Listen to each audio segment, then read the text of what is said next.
Hi everybody, it's Tatiana, and today I am coming to do my reading wrap up for the months of both June and July. I am including June in this. I did not do a June wrap up because the majority of what I read in the month of June was covered in my Getting Graphic readathon wrap up. So I didn't feel the need to do a video just about the other things that I read in that month, and I said I would combine the two together. But then July was a relatively big reading month as well. For the sake of time and how long it's been, I have my Erin Condren planner where I keep my personal listing of the books that I read each month, and that is what I will be referring to. In June, the first book that I read was Balm by Dolen Perkins Valdez. I do have a review of this, which I will link in the description box below. The short of it is, I really liked it. The only other novel that I read in the month of June was Asteroid Made of Dragons by G. Derek Adams, and I actually finished this like July 2nd. Yeah. I didn't love it. It was just okay for me. And I know the reason why, though. This is the third book in a series, and I did not know that until I went to mark it as read and then check out the reviews of other people who had read it, because something just felt off, and there were holes in the story as far as some of the relationships between the people. And I just felt like I was missing something. And then once I saw that on Goodreads, I said, well, shit, I was missing something. The other two books. Somebody even in their comment goes as far as to say there are two prequel books. No, this is the third book in a trilogy.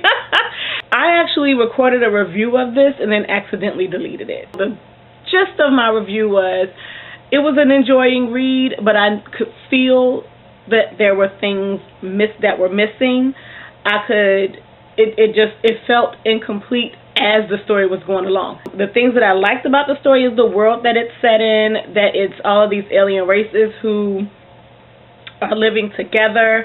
You have a goblin, you have humans, you have this devilkin called Sideways, you have this wild mage who's the main character in the story, and all of these characters come together in dealing with this asteroid made of dragons. I also liked the world that it's set in. One of the things that, like, right off the bat appealed to me was that the places that are mentioned in the story are places like that are biblical places, like Gilead and Capernaum and places like that. And so I really enjoyed that. I also like the way they did the patriarchy in the story, but those are like few and far between when you get to the actual makeup of the plot of the story. And the biggest issue that I had is that I could feel that I was missing so much information, and it turns out that information had already been given because this is the third book in the series. Now, having said that, I did not enjoy this book enough to go back and read the other two books in the series. So, take that as you will. On to the books that I read in the month of July. I read Dream Warrior by Sherilyn Kenyon.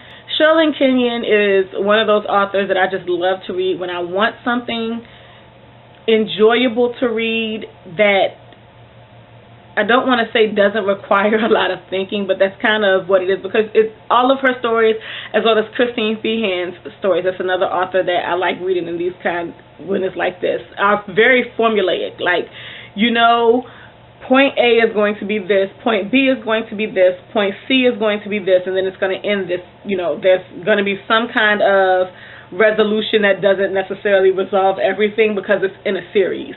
And what makes the story enjoyable is how we get from points A to B to C to the end.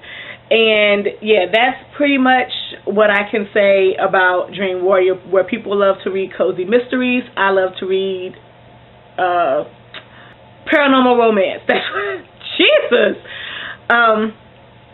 So yeah, that is, and it's the continuation of the entire, like, the huge Dark Hunter Dream Warrior, Dark Hunter, Dream Hunter universe with some of the same characters that are crossing across the series and the stories, and you get a couple of new characters and then find out how they mesh into this whole thing with the conflict between the Dream Warriors or the Dream Hunters and the different kind of celestial beings that are visible to the humans who look human, gods and goddesses, and their conflict with, in this case, the Greek pantheon. But I did read this as an audiobook on my way to my cousin's wedding at the beginning of the month, to and from. I love reading her books as audiobooks because it just makes the trip go by so much faster. And yeah, I really enjoyed it. I read Miss Marvel Volume 4, which is titled Last Days. This is by Willow G. Wilson, and I can never remember the artist's name, Adrian Alphona. And I also read Volume 5, which has a couple more people contributing to it. I like the aspects of this where it's Kamala dealing with her role as Miss Marvel as a minor living in a big city that is not necessarily safe. I can't say that I really liked all of the conflicts and everything that happened with the Miss Marvel storyline. There's a part, and I'm not going to say which one it's in, but there's a part where the two collide, and I actually kind of like that. There's some interaction between Kamala and her mom that I really enjoyed. And yeah, so it was okay. I'm going to keep reading, but I'm going to keep getting them, of course, from the library. But yeah, I read that. Then I also read Wolverine and the X-Men Tomorrow Never Dies. No, Tomorrow Never Learns, Tomorrow Never Dies. Isn't that a James Bond title? As well as Death of Wolverine. These were okay. I also read Gotham Academy, Volumes 1, 2, and 3. And I really enjoyed these. I was put off by Gotham Academy because I read the Gotham Academy Lumberjanes crossover, and I did not like it. And I didn't know what it was. I didn't know if it was the coming together of the two stories, or if it was because I didn't know anything about Gotham Academy because I hadn't read any of the Gotham Academy issues or volumes, but I just did not like that crossover. And I like Lumberjanes so much, so of course I blamed it all on Gotham Academy. But I really enjoyed all three of these volumes of Gotham Academy. I liked meeting the students. One of the students, Max, kind of sort of gets on my nerves, but the other students, I love the emo chick. I can't think of her name right now, as well as Calamity's daughter. Yeah, thoroughly enjoyed this, and it kind of gave me Scooby-Doo vibes. That helped. I'll put Dream Warrior on here twice. I need to wipe that out. Okay, I also read Dead Men Walking by Sherilyn Kenyon. I actually read that in print because I was totally shocked that my library had it, and I'd actually seen the book in Barnes & Noble when I was in the city that I was in for my cousin's wedding. And I was like, okay, I need to put that on my list. I scanned the barcode on Goodreads so that I could put that on my to-read list. And then I walked into the library for whatever reason, and it was on the leased bookshelf. So I made a beeline for it. Now, all of the excitement that I had for it, and I kind of sort of didn't like it that much. I think it was one of the most struggle books, the biggest struggle books that Sherilyn Kenyon has put out, and I think that's because she was trying to do too much in one story. In this one story, she's tried to let you know in the set of events of the story exactly where this fits in the Dark Hunter / Dream Hunter universe, and the conflict between the pantheons in the time frame, because it's not in the same time frame of the present volumes or the most recent novels in both universes. So she's trying to put it in that specific time frame, as well as create a new conflict with a different part of the Pantheon and introduce new characters, introduce this new world, and she introduces this whole new like group of descendants with this ragtag team of beings on a pirate ship, and it's called Dead Men Walking because everybody on this ship is dead, but not like ghostly dead. If you're familiar with Sherilyn Kenyon's books, you understand what I mean.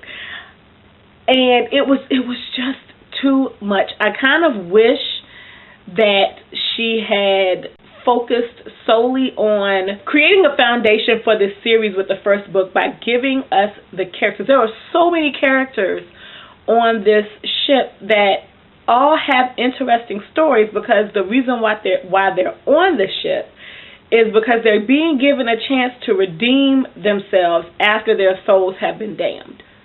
Great freaking premise. I wish she had taken more time to give us more information about those characters, as well as the main character for this story. His name is Devil Bane, and he's called Devil's Bane. It's like the name is so obvious.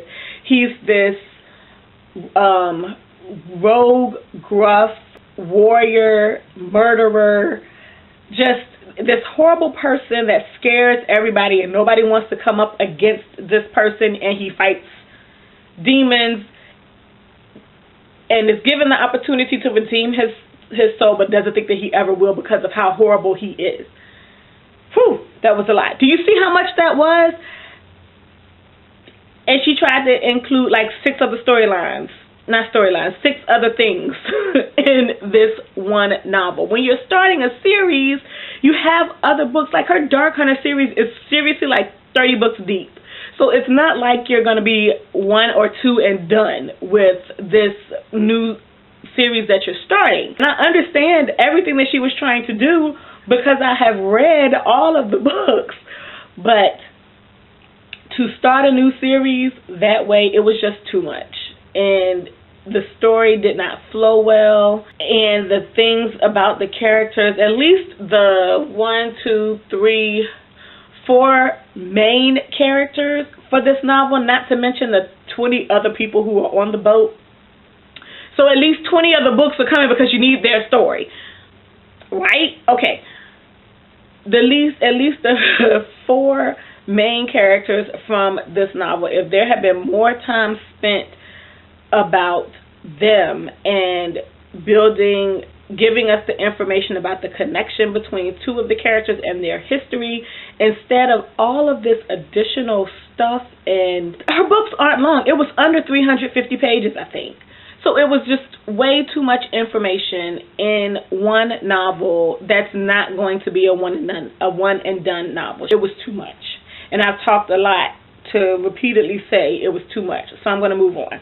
The last book that I read in July was Battle Mage by Tarn Matharu. This is the 3rd book in the Summoner series. I enjoyed this, but this will probably be the last of the trilogy of this series that I buy, and not because I didn't like the book, but I am not sure that I want to have on my bookshelf the remainder of the series, if it's depending on how long it's going to be, because the next book in the series, and I do believe the information for that is on Goodreads under Tarn Matharu's name, because it's in the back of the book as information on the preview. It follows another character who is a teacher in this story, so it's giving his background. I did say when I read the first one, I said if you liked Harry Potter that you would really enjoy this, because not that it's the next Harry Potter. I hate that the next. It's not that. But I want to amend that in saying not that if you liked it you won't like this, but it is much darker than the Harry Potter stories, and you don't have the gradual change to darkness that you get with the Harry Potter series, because it gets hella dark in book 2.